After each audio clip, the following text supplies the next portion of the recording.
Welcome to Ericsson academy. तो आज हम फर्स्ट ईयर की एक्सरसाइज करने वाले हैं 12.3 कंप्लीट एक्सरसाइज करेंगे। इससे पिछली वीडियो में मैंने एक्सरसाइज 12.2 करवाई थी और उससे पिछली वीडियो में मैंने 12.1 की 2 वीडियो बनाई थी। अगर ये दोनों वीडियो नहीं देखी तो मैं डिस्क्रिप्शन में दे दूंगा, आप चेक कर सकते हैं। बल्कि मैं पूरे चैप्टर की प्लेलिस्ट डिस्क्रिप्शन में दे दूंगा, आप चेक कर सकते हैं। पहले वो वीडियो देख लें, फिर ये वीडियो देखेंगे, ज़्यादा समझ आएगी। क्वेश्चन नंबर 1 है, a substance decays exponentially following the formula. एक सब्सटेंस है वो डिके हो रहा है, वो कम हो रहा है इस फॉर्मूले के तहत। Where A naught is the initial amount. A naught जो है इसमें इनिशियल अमाउंट है। ए टी की लिमिट फाइंड करनी है as T approaches to infinity, जब टी अप्रोच करे इन्फिनिटी को। तो इस फॉर्मूले को मैंने लिख लिया है। तो यहाँ पर लिखेंगे टेकिंग लिमिट, यहाँ पर टी लिखना है टी अप्रोचेस टू इन्फिनिटी, क्योंकि यहाँ पर टी लिखा हुआ है। दोनों साइड पे लिमिट ले लेनी है। Limit T approaches to infinity A T, इस साइड पे भी लिमिट ले ले, limit T approaches to infinity A naught e minus 0.1 T equal to. Exponent को पहले लिखते हैं, इसको पहले लिख लेते हैं लिमिट से पहले। Limit T approaches to infinity e, इसको लिख लेंगे minus 0.1 T equal to A naught. यहाँ पर लिमिट अप्लाई करते हैं। यहाँ पर टी की जगह इन्फिनिटी पुट करेंगे ना, ये देखें 0.1 है, ये टी की जगह इन्फिनिटी पुट करेंगे तो ये टोटल इन्फिनिटी बन जाएगा। 0.1 को इन्फिनिटी से मल्टीप्लाई करेंगे तो इन्फिनिटी आ जाएगा। तो यहाँ पर लिखा जाएगा ई, इसकी जगह आ जाएगा इन्फिनिटी, साथ में minus equal to A naught. ये ओवर के नीचे जाएगा ना तो ये बन जाएगा पॉजिटिव, ये पावर जो है ना पॉजिटिव बन जाएगी जब ओवर में जाएगी। Equal to A naught. हमने एक चीज़ पढ़ी थी, ई के ऊपर इन्फिनिटी हो तो ये इन्फिनिटी के इक्वल होता है, तो इसकी जगह इन्फिनिटी लिख सकते हैं। एक और चीज़ हमने पढ़ी थी कि अगर ओवर के नीचे ऐसे डिनोमिनेटर के नीचे इन्फिनिटी आ जाए तो ये ज़ीरो के इक्वल होता है, तो ये चीज़ ज़ीरो बन गई। तो this is the required answer. Question number 2 है, a town's population is modelled by this formula. एक टाउन्स है उसकी पॉपुलेशन जो है इस फॉर्मूले के तहत इंक्रीज हो रही है। What is the long term population. Long term population क्या होगी as T approaches to infinity, जब टी इन्फिनिटी को अप्रोच करे।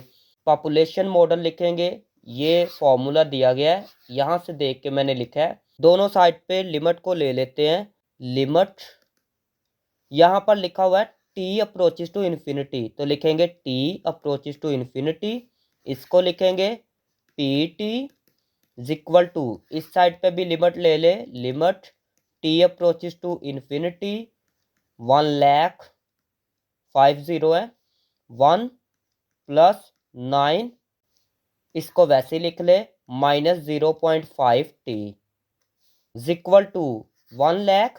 1,00,000 यहाँ पर लिमिट को अप्लाई करेंगे 1 प्लस 9 ई, टी की जगह इन्फिनिटी लिखेंगे, माइनस इन्फिनिटी आ जाएगा, इसकी जगह ना इन्फिनिटी आएगा, टी की जगह इन्फिनिटी लिखेंगे तो ये मल्टीप्लाई होगा तो इन्फिनिटी आ जाएगा। इक्वल टू 1,00,000 ओवर 1 प्लस 9, ये माइनस में है ना पावर, ओवर में जाएगी तो ये प्लस में हो जाएगी। Equal to 1,00,000 over 1 plus 9 dot dot dot e, infinity हो तो ये इन्फिनिटी के इक्वल होता है, तो इसकी जगह लिखेंगे इन्फिनिटी। हमने पढ़ा था अगर ओवर के नीचे इन्फिनिटी आ जाता है तो ये ज़ीरो के इक्वल होगा, प्लस 1, इसको लिख लें 1,00,000 इक्वल टू 1,00,000 आ गया। नीचे क्या आएगा, नीचे तो 1 आएगा तो 1 लिखते नहीं है, तो this is the required answer. Question number 3 है, a company's weekly sales follow the function s t. एक कंपनी है वीकली सेल्स करती है, 1000 में वो सेल करती है, तो इस फंक्शन के तहत वो सेल करती है, इसको मैंने लिख लिया है। What is the limit of S T. S T की लिमिट क्या होगी, मतलब इसकी लिमिट क्या होगी as T approaches to infinity, जब टी इन्फिनिटी को अप्रोच करे। And what does it represent, और ये क्या रिप्रेजेंट कर रही है। तो दोनों साइड पे लिमिट ले ले। Limit T approaches to infinity लिखा है, T approaches to infinity, S T is equal to limit T approaches to infinity, इसको लिखेंगे टी ओवर टी प्लस 10। तो यहाँ पर अगर टी की जगह इन्फिनिटी पुट करे ना, तो यहाँ पर बनेगी इन्फिनिटी ओवर इन्फिनिटी फॉर्म। तो इसको सॉल्व करने का तरीका ये है कि आपने डिवाइड करना है। किससे डिवाइड करना है, ये टी वेरिएबल है ना, तो टी से डिवाइड करना है। बड़ी पावर देखनी होती है टी की, तो बड़ी पावर तो है ही नहीं, टी है, सिर्फ टी की पावर 1 है। तो इससे डिवाइड ऊपर भी करना है, ये ऊपर डिवाइड कर लिया, और टी से नीचे भी डिवाइड करना है। पहले इसको लिख ले टी, इसके नीचे भी टी लिख ले, प्लस 10, इसके नीचे भी टी लिखना है। तो यहाँ पर देखिएगा टी को मैंने इसके नीचे भी लिख लिया, इसके नीचे भी, इसके नीचे भी, ये कैंसल, इक्वल टू ये भी कैंसल।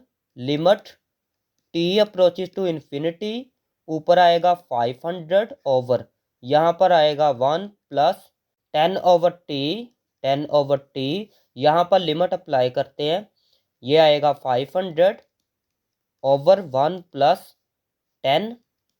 टी की जगह इन्फिनिटी पुट करते हैं, ये देखें टी की जगह इन्फिनिटी लिखेंगे। हमने पढ़ा था कि अगर ओवर के अंदर इन्फिनिटी आ जाए तो ये 0 के इक्वल होता है, इक्वल टू 500 ओवर, ये इक्वल है 1 प्लस, इसकी जगह आएगा 0, 0, इक्वल टू ये आया 500। यहाँ पर एक और चीज़ फाइंड करनी थी, व्हाट डज इट रिप्रेजेंट, तो ये क्या रिप्रेजेंट कर रहा है जब टी अप्रोचेज टू इन्फिनिटी हो। तो यहाँ पर लिखेंगे thus it represents the company's weekly sales, company की जो वीकली सेल्स है वो इंक्रीज होगी, ज़्यादा होती जाएगी, एज टाइम अप्रोचेज इन्फिनिटी, जब टाइम जो है इन्फिनिटी को अप्रोच करे। जब ये इन्फिनिटी को कोई भी चीज़ अप्रोच करती है ना, तो इस फॉर्मूले के तहत वो ज़्यादा होता जाएगा। ठीक है। क्वेश्चन नंबर 4 है, signal strength S D, S D एक सिग्नल स्ट्रेंथ है at a distance D from a tower, एक टावर है, ये टावर है, यहाँ से समझ ले टेलीनॉर के सिग्नल आ रहे हैं, ये एक मोबाइल फ़ोन है। तो यहाँ से लेकर यहाँ तक, टावर से लेकर यहाँ तक जो डिस्टेंस है ना, वो डी है। तो यहाँ पर एक फंक्शन दिया गया है जिस तहत सिग्नल आ रहे हैं, ये फंक्शन कौन सा है, एस डी फंक्शन है, सिग्नल स्ट्रेंथ। ठीक है, इसको नाम क्या दिया गया, signal strength is modelled as, ये मॉडल दिया गया है, तो इसको मैंने लिख लिया है signal strength formula, signal strength formula लिख के। ठीक है, तो फर्स्ट पार्ट इसका ये है, what is the signal strength at D is equal to 10, जब डी की वैल्यू 10 होगी तो सिग्नल की स्ट्रेंथ क्या होगी, कितने सिग्नल आएंगे यहाँ तक। What happen to signal strength as D approaches to infinity, जब डी इन्फिनिटी को अप्रोच करे, मतलब ये एक टावर है और पता नहीं हम कहाँ पर बैठे हैं। ये ऐसे ही हो गया जैसे यहाँ पर ये टावर है, हम समझ ले श्रीलंका में बैठे हैं, टावर जो है पाकिस्तान में है, तो वहाँ पर तो सिग्नल नहीं जाएंगे, तो इसका अब्सोल्युटली आंसर 0 आएगा। हमें पता चल गया है कि इसका आंसर 0 आना है, लेकिन हम सॉल्व करेंगे क्योंकि हमने 2 नंबर भी लेने हैं। तो फर्स्ट पार्ट है, डी की वैल्यू कितनी है 10, तो यहाँ पर लिखेंगे put D is equal to 10। तो यहाँ पर इस फॉर्मूले के अंदर ना डी की वैल्यू 10 पुट करनी है, एस लिख लिया मैंने, डी की value 10 is equal to 1000 over D की वैल्यू 10 ऊपर square is equal to 1000 over 10 का स्केयर होता है 100, इनको डिवाइड करेंगे तो आएगा 10। सेकंड पार्ट यहाँ पर करते हैं, सॉल्यूशन लिखते हैं डायरेक्ट। तो यहाँ पर लिखा है what happen to signal strength as D approaches to infinity, जब डी की वैल्यू इन्फिनिटी को अप्रोच करे तो फिर सिग्नल स्ट्रेंथ क्या होगा। तो यहाँ पर इसको पहले लिख लेते हैं, S D is equal to 1000 over D square, दोनों साइड पे लिमिट ले ले, limit D approaches to, D approaches infinity लिखा है ना, D approaches to infinity S D is equal to limit D approaches to infinity, इसको लिख ले 1000 over D square is equal to, यहाँ पर डी की वैल्यू ना इन्फिनिटी पुट करेंगे 1000, डी की वैल्यू इन्फिनिटी पुट की तो इन्फिनिटी का स्क्वायर इन्फिनिटी के इक्वल होता है इज इक्वल टू, ओवर के अंदर इन्फिनिटी आ जाए तो ये 0 के इक्वल होता है। तो this is the required answer. Question number 5 है a stock price grows, stock price है वो इंक्रीज होती जा रही है अकॉर्डिंग टू द फंक्शन, इस फंक्शन के तहत find the limit of PT, PT की लिमिट फाइंड करनी है as T approaches to infinity, जब टी इन्फिनिटी को अप्रोच करे। तो इसको मैंने लिख लिया है, दोनों साइड पे लिमिट लेंगे, limit T approaches to infinity P t is equal to, इस साइड पे भी लिमिट ले ले, limit T approaches to infinity 50, इसको लिखेंगे e 0.05 t is equal to, यहाँ पर टी की जगह इन्फिनिटी पुट करेंगे 50, टी की जगह जब इन्फिनिटी पुट करेंगे ना तो इन्फिनिटी इससे मल्टीप्लाई होगा तो आएगा इन्फिनिटी इज इक्वल टू, हमने पढ़ा था ई इन्फिनिटी इन्फिनिटी के इक्वल होता है, तो यहाँ पर लिखेंगे 50, इसकी जगह इन्फिनिटी लिखेंगे, ये दोनों मल्टीप्लाई होंगे तो इन्फिनिटी आएगा, इन्फिनिटी से कोई भी चीज़ मल्टीप्लाई प्लस या माइनस होती है तो इसका आंसर इन्फिनिटी आता है। Calculate the price after 10 year, 10 year के बाद प्राइस क्या होगी, यहाँ पर टी जो है ना टाइम के लिए रिप्रेजेंट हो रहा है तो यहाँ पर टाइम कितना दिया गया 10 ईयर, तो यहाँ पर टी की वैल्यू बस 10 लिखेंगे, तो यहाँ पर लिख लेते हैं जी प्राइस, यहाँ पर इसको पहले लिखते हैं प्राइस आफ्टर 10 ईयर, 10 सालों के बाद जो प्राइस होगी वो क्या होगी, पहले लिखेंगे पी, पी टी की जगह लिखेंगे 10, टी की जगह 10 इज इक्वल टू, अभी इस साइड को लिखना है 50, ई इसको लिख लें 0.05, यहाँ पर टी है ना टी की जगह लिखना है 10, 10 लिख लें इज इक्वल टू 50, इनको मल्टीप्लाई करेंगे तो आएगा 0.5 इज इक्वल टू 50 ई की पावर 0.5, तो ये होती है 1.6487। आपने सिंपल क्या करना है, कैलकुलेटर पे शिफ्ट प्रेस करना है, LN एक बटन होगा नेचुरल लॉग, इसको प्रेस करेंगे ना तो ई आ जाएगा, ठीक है। तो पावर में आपने क्या करना है 0.5 लिख के ना, 0.5 लिख के तो आपने जिक्वल प्रेस करना है तो ये आंसर आ जाएगा जिक्वल टू, इनको मल्टीप्लाई करेंगे तो आएगा 82.44, तो this is the required answer. Question number 6 है the factory's cost function is given as, factory cost function ये दिया गया है, is the cost function continuous at x is equal to 100, क्या ये फंक्शन जो है कंटिन्यूस है x इज इक्वल टू 100, 100 के ऊपर। कंटिन्यूस फंक्शन के लिए 3 कंडीशंस होती हैं, तो वो मैंने आपको पिछली एक्सरसाइज में बताई थी, अगर वो वीडियो नहीं देखी तो मैं डिस्क्रिप्शन में दे दूंगा, बल्कि मैं पूरे चैप्टर की प्लेलिस्ट दे दूंगा, आप चेक कर सकते हैं। कंडीशन 1 है, सबसे पहले लिखेंगे सी, एक्स की जगह लिखेंगे 100, क्योंकि 100 के ऊपर कंटिन्यूटी चेक कर रहे हैं, 100 इज इक्वल टू, कंडीशन 1 में क्या होता है इक्वल वाला केस देखना होता है, यहाँ पर लिखा है equal x less than equal, तो इसमें इक्वल आ रहा है ना, तो इस फंक्शन को लिखेंगे 10, एक्स की जगह लिखेंगे 100, 100 प्लस 500 इज इक्वल टू, इनको मल्टीप्लाई करेंगे तो आएगा 1000 प्लस 500 इज इक्वल टू, इनको प्लस करेंगे तो आएगा 1500, तो ये फंक्शन जो है डिफाइंड हो गया है, फर्स्ट कंडीशन सेटिस्फाई हो गई है।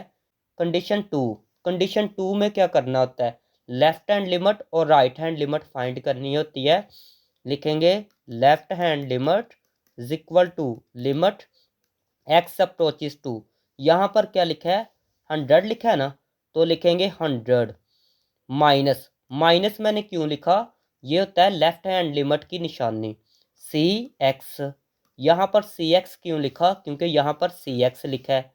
अगर यहाँ पर एफ एक्स लिखा होता तो यहाँ पर मैंने एफ एक्स लिखना था।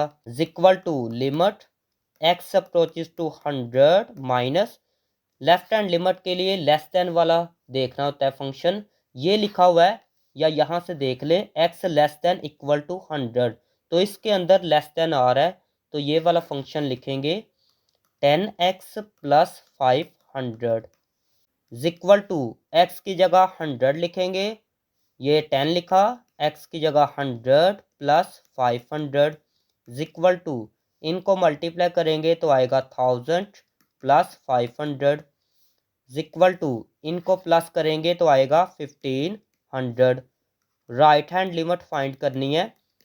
Limit x approaches to 100 plus c x equal to limit x approaches to 100 plus होता है राइट हैंड लिमिट के लिए, तो यहाँ पर ग्रेटर देन वाला फंक्शन देखना है।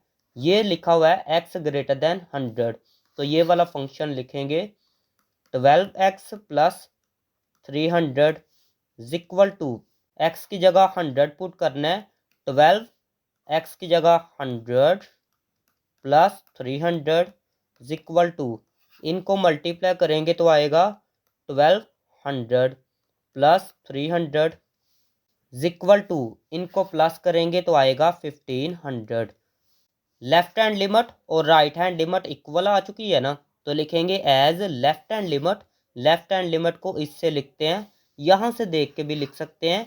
फिर ये राइट हैंड लिमिट है, ये देख लें लेफ्ट हैंड लिमिट और राइट हैंड लिमिट इक्वल आ चुकी है। किसके इक्वल आई है? 1500 के इक्वल, तो यहाँ पर लिखेंगे 1500। दोनों की लिमिट इक्वल है, लिखेंगे limit x approaches to 100 c x, यहाँ पर अभी प्लस या माइनस नहीं लगाना, तो 1500 लिखेंगे। तो कंडीशन 2 भी सेटिस्फाई हो गई है, तो अभी लिखेंगे कंडीशन 3। पहले इसको लिख लेते हैं, लिमिट x अप्रोचेस टू 100, इसको लिखें सी एक्स।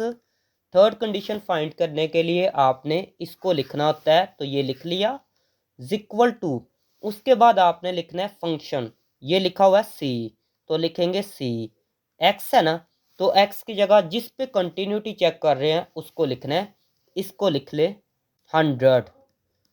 तो ये थर्ड कंडीशन थी। पहले देखते हैं इसकी वैल्यू, इसकी वैल्यू कितनी है? 1500। अभी इसकी वैल्यू देख लेते हैं। कंडीशन 1 में जाना पड़ेगा। कंडीशन 1 ये है ना, C100, तो इसकी वैल्यू 1500 है। तो ये देख सकते हैं लिमिट की वैल्यू, ये देखें लिमिट की वैल्यू और इसकी वैल्यू 1500 ही है, मतलब 1500 है। दोनों की वैल्यू इक्वल है, तो कंडीशन 3 भी सेटिस्फाई हो गई है। तो यहाँ पर लिखेंगे from condition 1, 2 and 3 it is clear that, इन तीनों कंडीशन से ये पता चलता है c x is continuous, c x जो है कंटिन्यूस फंक्शन है at x is equal to 100 के ऊपर। क्वेश्चन नंबर 7 है, इन्फ्लेशन इज मॉडल्ड बाय, ये एक फॉर्मूला दिया गया है। इन्फ्लेशन कहते हैं महंगाई को, महंगाई जो है इस फॉर्मूले के तहत जो है इंक्रीज हो रही है। Where I naught is the initial price index, I naught जो है इनिशियल प्राइस इंडेक्स है। T is the number of year, t जो है रिप्रेजेंट कर रहा है, इसमें जो टी है ना वो रिप्रेजेंट कर रहा है नंबर ऑफ ईयर्स को। फाइंड द इन्फ्लेशन रेट, आपने इन्फ्लेशन रेट फाइंड करना है after 5 year if I naught is equal to 100। Time 5 year दिया गया है, आई नोट की वैल्यू ये दी गई है। तो फर्स्ट पार्ट मैं कर रहा हूँ, आई टी, इस फॉर्मूले को मैंने लिख लिया है। इन्फ्लेशन रेट फाइंड करना है, ये देखें 5 ईयर, टाइम कितना दिया गया है 5 ईयर, आई नोट की वैल्यू 100 दी गई है। आई, ये टी लिखा है, टी की जगह 5 लिखेंगे, 5 इक्वल टू आई नोट लिखा है, आई नोट की जगह 100 लिखेंगे। ई, इसको लिखेंगे 0.03, टी की वैल्यू कितनी दी गई है 5 लिख लें, इक्वल टू 100 ई, इनको मल्टीप्लाई करेंगे तो आएगा 0.15 इक्वल टू 100। आपने क्या करना है, कैलकुलेटर पे शिफ्ट प्रेस करना है, उसके बाद LN एक बटन होगा नेचुरल लॉग का, इसको प्रेस करेंगे तो आएगा E। तो फिर आपने ये पावर लिखनी है 0.15, फिर इक्वल प्रेस करेंगे तो आपके पास आंसर आएगा 1.1618। तो ये रफ है, ये शामिल नहीं है। इक्वल टू इनको मल्टीप्लाई करेंगे तो आएगा 116.18। तो ये I5 का आंसर आ चुका है। लेकिन हमने तो फाइंड करना है इन्फ्लेशन रेट, तो इसका एक फॉर्मूला लगाएंगे। पहले लिख लेते हैं इन्फ्लेशन, एज लिख ले inflation rate is equal to I5 minus I0 over I0 multiply 100%। तो ये फॉर्मूला आपको याद रखना पड़ेगा। ये कैसे याद रखना है, I5, ये I5 फाइंड किया ना, I5 को लिख के माइनस I0 ऊपर दिया गया था क्वेश्चन में, इसको ऊपर भी लिख ले नीचे भी लिख ले, मल्टीप्लाई 100% कर दे। तो ये फॉर्मूला है, आसान सा फॉर्मूला है। इक्वल टू I5 की जगह इसको लिख ले 116.18 माइनस I0 की वैल्यू 100 दी गई है, 100 ओवर इसकी वैल्यू भी 100 है, मल्टीप्लाई 100%। ये कैंसल। इक्वल टू इसमें से इसको माइनस करेंगे ना तो आएगा 16.18, साथ में ये परसेंटेज। तो ये आंसर है। सेकंड पार्ट है, what is the expected price index after 10 year. 10 year के बाद जो है प्राइस क्या होगी। ये फंक्शन मैंने लिख लिया है, ये मैंने क्वेश्चन से देख के लिखा है।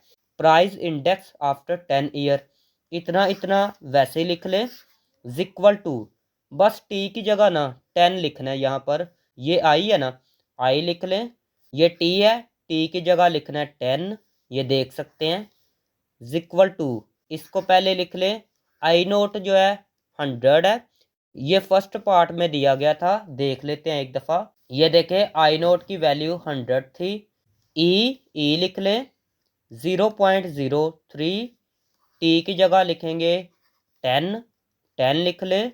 इक्वल टू 100 इनको मल्टीप्लाई करेंगे तो आएगा 0.3 इक्वल टू 100 मल्टीप्लाई इसकी वैल्यू आएगी 1.3499। तो आप कैलकुलेटर पे लिख सकते हैं शिफ्ट लिख के ना LN वाला बटन प्रेस करें, ई आएगा, ये पावर लिखे, इक्वल प्रेस करें तो ये आंसर आएगा। दोनों को मल्टीप्लाई करेंगे तो आएगा 134.99। तो this is the required answer. Question number 8 है, the cost to produce x units is. Cost function ये दिया गया है, is the cost function continuous at x is equal to 10। क्या ये फंक्शन जो है कंटिन्यूस है x इज इक्वल टू 10 पे। तो मैंने कॉस्ट फंक्शन लिख लिया है। इसमें क्या होता है, 3 कंडीशन फाइंड करनी होती है। तो अगर ये तीनों कंडीशन सेटिस्फाई हो जाए तो ये फंक्शन जो है कंटिन्यूस होता है। कंडीशन 1 लिखेंगे सी, एक्स की जगह लिखेंगे 10, क्योंकि 10 के ऊपर कंटिन्यूटी चेक कर रहे हैं। 10 लिख लिया इक्वल टू, यहाँ पर इक्वल वाला फंक्शन देखना होता है। ये देखें इसके अंदर इक्वल आ रहा है, x less than equal to 10। तो ये वाला फंक्शन लिखेंगे 5, एक्स की जगह लिखेंगे 10 प्लस 20 इक्वल टू 5 को 10 से मल्टीप्लाई करें तो आएगा 50 प्लस इसको लिख लें 20 इक्वल टू इनको प्लस करेंगे तो आएगा 70। डिफाइंड फर्स्ट कंडीशन सेटिस्फाई हो चुकी है। कंडीशन 2 में लेफ्ट हैंड लिमिट फाइंड करते हैं। Left hand limit equal to limit x approaches to, x किसको अप्रोच करेगा 10 को, क्योंकि 10 के ऊपर कंटिन्यूटी चेक कर रहे हैं। माइनस लगाएंगे लेफ्ट हैंड लिमिट के लिए, सी एक्स यहाँ पर लिखेंगे क्योंकि यहाँ पर सी एक्स फंक्शन दिया गया है। Equal to limit x approaches to 10 minus, यहाँ पर फंक्शन कौन सा देखना है, लेफ्ट हैंड लिमिट के लिए फंक्शन लेस देन वाला देखना होता है।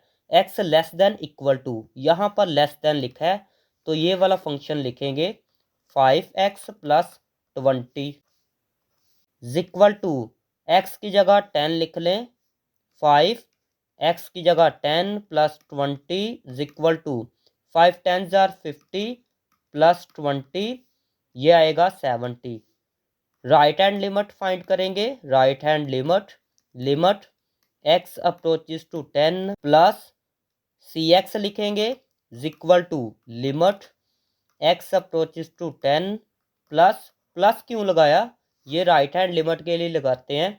जब राइट हैंड लिमिट फाइंड करें ना तो ग्रेटर देन वाला फंक्शन देखना होता है x ग्रेटर देन 10, तो ये वाला फंक्शन लिखेंगे 6x plus 10 equal to x की जगह 10 पुट करना है, 6x की जगह 10 प्लस 10 इक्वल टू इनको मल्टीप्लाई करेंगे तो आएगा 60 प्लस 10 इक्वल टू ये आएगा 70। एज लेफ्ट हैंड लिमिट और राइट हैंड लिमिट जो है इक्वल आ चुकी है, ये देख सकते हैं। तो ये किसके इक्वल आई है, ये आई है 70 के इक्वल, लिखेंगे 70। ये लेफ्ट हैंड लिमिट होती है, ये राइट हैंड लिमिट। छोटा सा माइनस नज़र आ रहा है, ये लेफ्ट हैंड लिमिट के लिए होता है, ये प्लस जो है राइट हैंड लिमिट के लिए होता है। तो लिमिट एग्जिस्ट कर गई है, तो इसको मैं लिख सकता हूँ लिमिट x अप्रोचेस टू 10, अभी प्लस या माइनस लिखने की ज़रूरत नहीं है, cx इक्वल टू 70 लिखेंगे। कंडीशन 3 कैसे फाइंड करनी है, पहले इसको लिखेंगे लिमिट वाले को, limit x approaches to 10 cx equal to, फिर आपने लिखना होता है फंक्शन ये c है ना, c लिखें। किसके ऊपर जो है कंटिन्यूटी चेक कर रहे हैं, 10 के ऊपर, तो लिखेंगे 10।